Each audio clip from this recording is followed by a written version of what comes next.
Hey, what up, my people? What up, my people? It does look easy from a certain point of view, but man, if I knew it was this much going into it, I would have prepared myself a little more. But ain't no excuses here. Ain't no excuses. We're gonna get straight into it. I go by D-Jack, but you can call me D. So I go extra hard on that hard flow. Call me D. I was dealing with this girl from my neighborhood. We grew up together. We was friends growing up, and we finally just said, you know, F it, let's be together. This was one of those friendships where you've been friends your whole life, and you always told yourself you didn't want to be boyfriend, girlfriend with this person because you didn't want to tarnish the friendship. But we ended up doing it anyway. You know, we got together, and it was real cool at first. You know, we probably about a week or two in, and we started having conversations about possibly having sex. Now, we in our preteen years. We 13, 14, something like that. And as we having this conversation, we are in her house. She only lives with her mom and her older sister. Her older sister comes around the corner and catches us in the middle of the conversation. My little sister ain't doing nothing with your ass. What the hell you trying to do to my little sister, huh? How old you is? Who you anyway? Where you live at? Bro, started gunning questions my way. Like, couldn't even give me a chance to answer none of them bitches. I'm your sister age. We the same age. We go to the same school. What you talking about? Get up out my house. Get up out my house. And I'm gonna tell mama on your ass. My girlfriend, she looked back at her sister. Bitch, how you gonna talk about me? All the niggas' dicks that you done suck? I tell mama that. How about that? You just sucked Trail dick last night behind the house. I'm like, oh. But her older sister was a slut, though. Her older sister, she was a real deal Keisha. I don't know why all Keishas end up being sluts, but for some reason, all the Keishas were sluts, and her name was Keisha. So they arguing, they get to fighting. I break up the fight. I just tell her, I said, look, let's go for a walk, man. Let's leave your sister alone. You ain't going nowhere with him. And she just leave out the door like, bitch, you ain't nobody, mama. We get to talking, we walking, we laughing and shit. We laughing about the whole situation. And we sit down at a stoop. It was an abandoned house, and we sat down at the stoop, and we talking. And she tell me about why she's so hesitant about having sex. Now, at this time, I'm a horn dog. All I want to do is have sex. All I'm thinking about is sex. How long it's going to take. Oh, how good it's going to feel, bro. I'm imagining what it's going to be like sliding my inside her right now. She sit me down and tell me why she don't feel comfortable right now. And the story she tell me was so horrific, bro. Damn near gave me nightmares. And she told me about her uncle that used to touch her when she was little. And that's why she say every time I touch her, she jump like that. Now, when I used to touch her, rub on her like in a sexual way, it always made her jump. And I used to think it was a good jump, like a tickle jump, you know? But it was always a I'm scared or I'm frightened jump. Now, when she told me that, this may sound selfish, but I felt uneasy about it.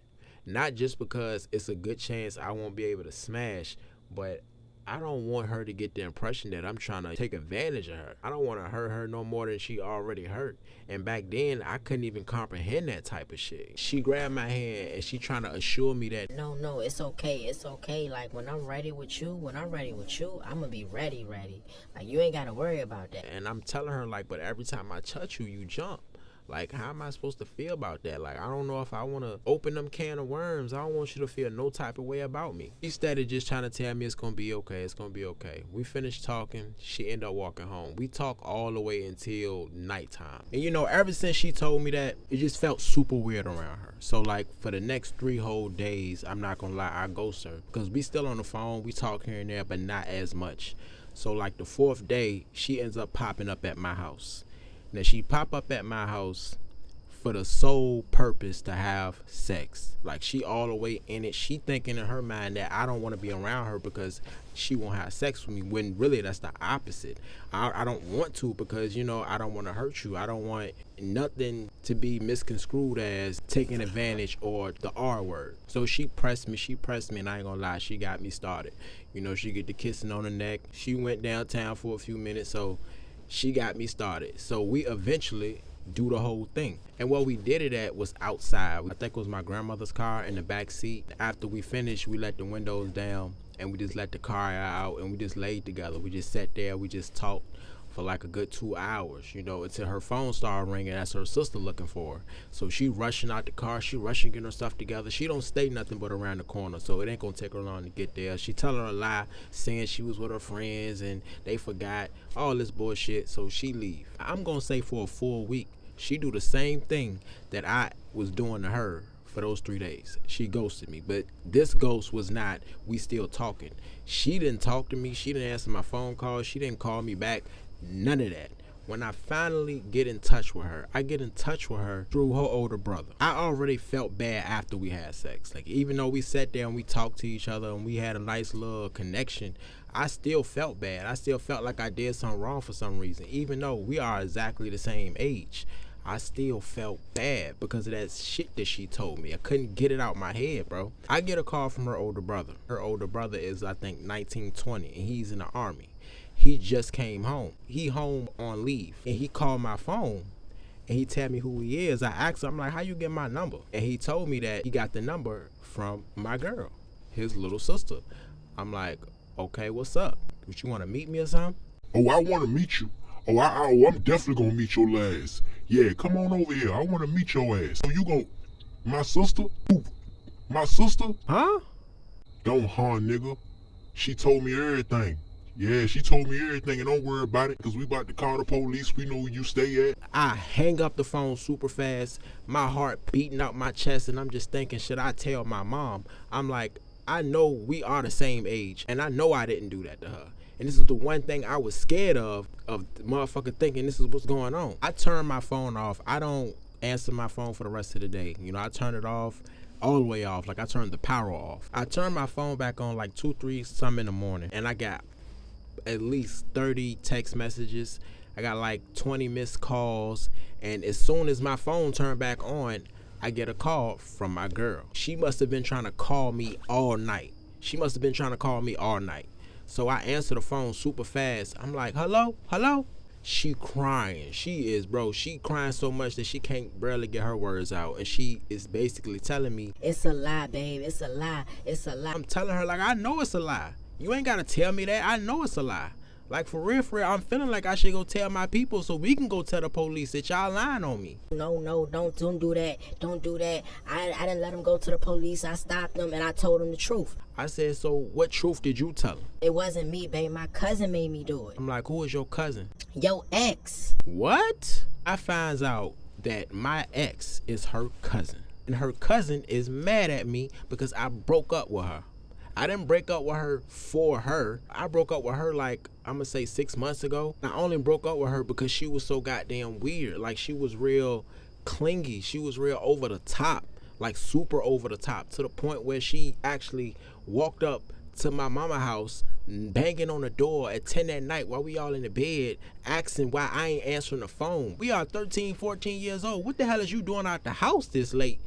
Walking up to somebody, like, bruh, I broke up with her after that. I guess after that, she ain't get over it. When she finds out that I'm dating her little cousin, she develops a plan in her head that since she was touched as a little girl and her whole family knows this, she took it upon herself to tell her to go ahead and have sex with him and then make it seem like he chew. You mean to tell me you used this girl's traumatic past to get some type of, get what out of it? What gain did you get? Just to make me look bad, and it all backfired in her face. Had that girl do something that she didn't even want to do. She actually told me on the phone she didn't even want to have sex that day, which made me feel even worse.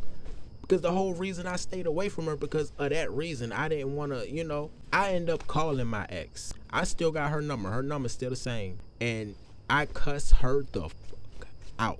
And I tell her, like, you don't even know what you could have did. You know what you could have did to me? Do you even care? It all come to a head when I finally tell my mom. I had to be 13 because my mom passed when I was 14. So when I told my mom, it was all bets off. That's when the parents got involved.